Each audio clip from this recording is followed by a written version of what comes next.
Focus నేను ప్రియా శర్మ. కొన్నేళ్లుగా పర్యాటక రంగం పరిధి విస్తరించింది. హెల్త్ టూరిజం ఇటీవల బాగా పెరిగింది. హెల్త్ టూరిజానికి భారత్ హబ్గా మారింది. అలాగే ఎడ్యుకేషనల్ టూరిజం, ఆగ్రో టూరిజం కూడా తెర మీదకు వచ్చాయి. రైతుల ఆదాయాన్ని రెట్టింపు చేయడమే ఆగ్రో టూరిజం ప్రధానోద్దేశం. అంతేకాదు గ్రామీణ ప్రాంతాల్లో యువకులకు ఉపాధి అవకాశాలు కూడా పెద్ద ఎత్తున పెరుగుతున్నాయి.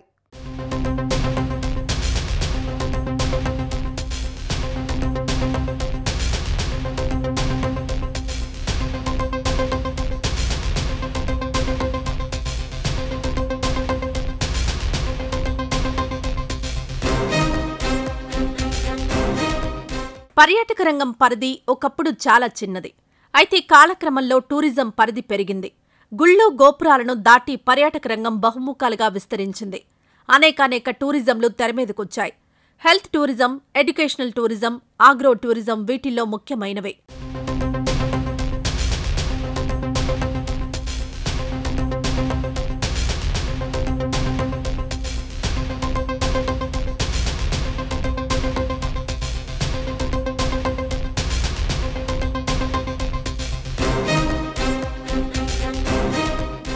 ఆరోగ్యమే మహాభాగ్యం అంటారు పెద్దలు.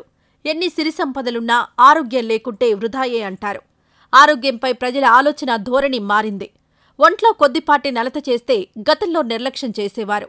అయితే ఇప్పుడు ప్రజల ఆలోచన ధోరణి మారింది. ప్రజల్లో హెల్త్ కాన్షియస్నెస్ పెరిగింది.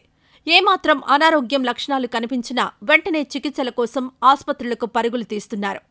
అవసరమైతే చికిత్స కోసం విదేశాలకు కూడా వెళ్తున్నారు. దీనినే హెల్త్ టూరిజం అంటున్నారు.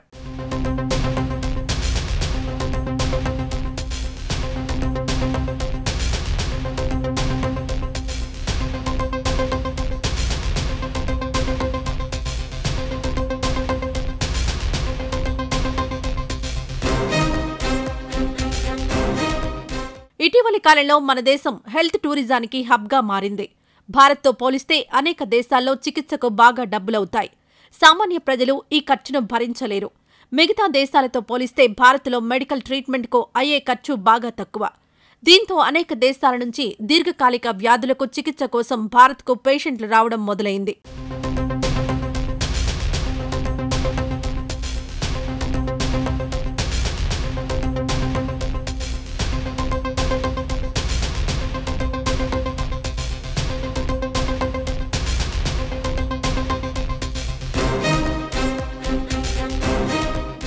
మెడికల్ ట్రీట్మెంట్ కోసం విదేశాల నుంచి భారత్కు వచ్చే వారి సంఖ్య ఏడాదికేడాది పెరుగుతోంది. ముఖ్యంగా కేరళలోని పంచకర్మ ఆయుర్వేద చికిత్స కోసం విదేశాల నుంచి వచ్చేవారి సంఖ్య బాగా ఎక్కువ. ఈ నేపథ్యంలో విదేశీ క్లయింట్లను ఆకట్టుకోవడానికి మన దేశంలోని పేరొందిన వైద్య సంస్థలు రకరకాల ప్యాకేజీలను సిద్ధం చేశాయి. సంపన్నులకు ఒక రేటు, మధ్యతరగతికి ఒక రేటు, పేదలకు మరో రేటు అంటూ చికిత్స ఖర్చును ఫిక్స్ చేశాయి.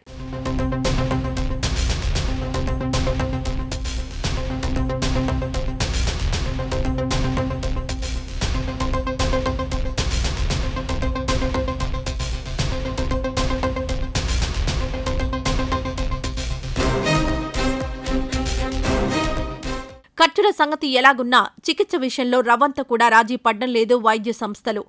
ప్రపంచ నలుమూలల నుంచి వచ్చే పేషెంట్ల భరోసాను భారత వైద్య సంస్థలు నిలబెట్టుకుంటున్నాయి. రోగులకు మెరుగైన చికిత్స అందిస్తున్నాయి.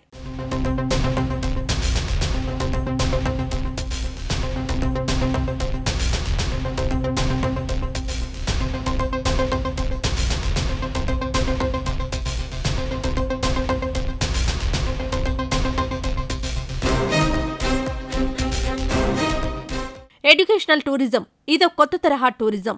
ఉన్నత చదువుల కోసం విదేశాలకు వెళ్లడం ఇటీవలి కాలంలో బాగా పెరిగింది. మరీ ముఖ్యంగా ఎంఎస్ కోర్సులు చేయడానికి మన దేశం నుంచి ప్రతి ఏడాది అమెరికా, ఆస్ట్రేలియా, బ్రిటన్ దేశాలకు పెద్ద సంఖ్యలో యువతీ యువకులు వెళ్తున్నారు. అలాగే వైద్య విద్య చదవడం కోసం ఉక్రెయిన్ సహా అనేక దేశాలకు వెళ్లడం కొంతకాలంగా పెరిగింది. మొత్తం మీద ప్రపంచవ్యాప్తంగా ఎడ్యుకేషనల్ టూరిజం హల్చల్ చేస్తోంది.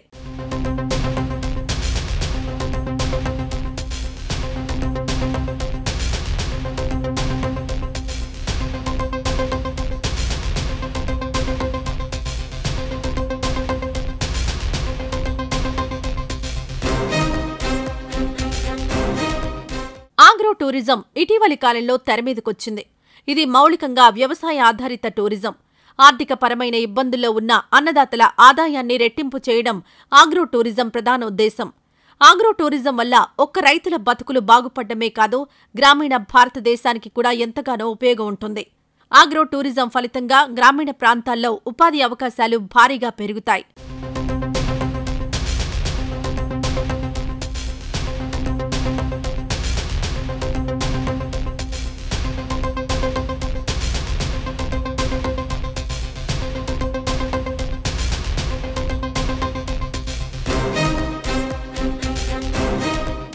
వ్యవసాయ పర్యాటకం మొదటగా అమెరికాలో వాడుకలోకొచ్చింది. మన దేశంలో మహారాష్ట్రలోని బారామతిలో వ్యవసాయ పర్యాటక అభివృద్ధి పేరుతో ఓ సంస్థ ఏర్పాటైంది. ఈ సంస్థే భారతదేశంలో ఆగ్రో టూరిజానికి నాంది పలికింది. మన దేశ ఆర్థిక వ్యవస్థలో ఆగ్రో టూరిజం కీలకంగా మారింది. ఆగ్రో టూరిజం ద్వారా వచ్చే ఆదాయం ఏడాదికేడాది 20% పెరుగుతోందని గణాంకాలు వెల్లడిస్తున్నాయి. వ్యవసాయ కార్యకలాపాలను పర్యాటకంతో జోడిస్తున్నారు. దీంతో స్వదేశీ పర్యాటకులను ఆకట్టుకుంటోంది భారతదేశం.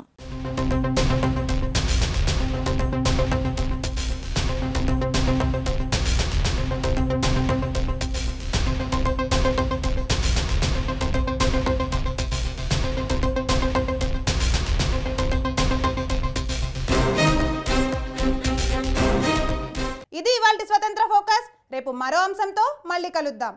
అప్పటి వరకు చూస్తూనే ఉండండి స్వతంత్ర టీవీ.